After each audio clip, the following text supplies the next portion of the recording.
আসসালামু আলাইকুম রহমতুল্লাহি ওয়াবারাকাতুহ। আলহামদুলিল্লাহি ওয়াহদা ওয়াসসালাতু ওয়াসসালামু আলা মাল্লা নাবিয়্যা বা'দা ওয়া আলা আলিহি ওয়া সাহবিহি ওয়া মাওয়ালা।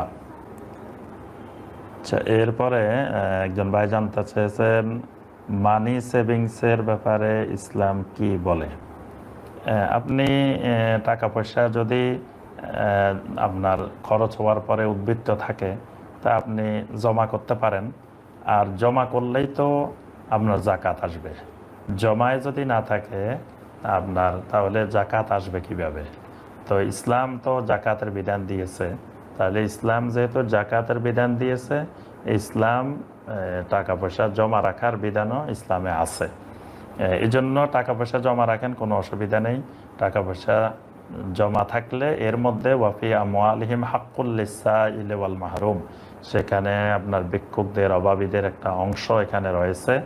তো সুতরাং আপনি জমা রাখবেন, আর এখান থেকে দরিদ্র মানুষকে, গরিব মানুষকে জাকাত দিবেন, সদাকা করবেন, আল্লাহর বান্দারা উপকৃত হবে। এজন্য ইসলাম এতে নিষেধ করে না।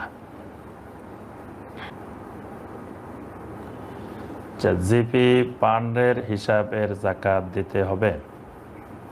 জি, যেই ফান্ডটা আমাদের জমা থাকে, অর্থাৎ সরকার কর্তৃক বা কোম্পানি কর্তৃক নির্ধারিত যে কমপক্ষে এত পার্সেন্ট তার মূল বেতনের জমা রাখতে হবে। তো এরকম যে টাকাটা জমা থাকবে, এই টাকার সরাসরি আমার কাছে পূর্ণ মালিকানা আসে না। পূর্ণ মালিকানা তখন আসে যখন আমার চাকরি শেষ হয়ে যাবে, তখন পূর্ণ মালিকানা আসবে। তো চাকরিরত অবস্থায় আমি ইচ্ছা করলে এই টাকা তুলতে পারবো না। তো এই জন্য এই টাকাটার জাকাত দেওয়া লাগবে না।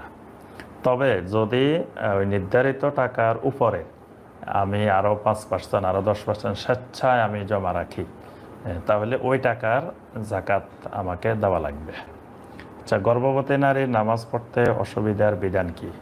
জি, গর্ভবতী নারীর উপরে সলাৎ, নামাজ অবশ্যই ফরজ।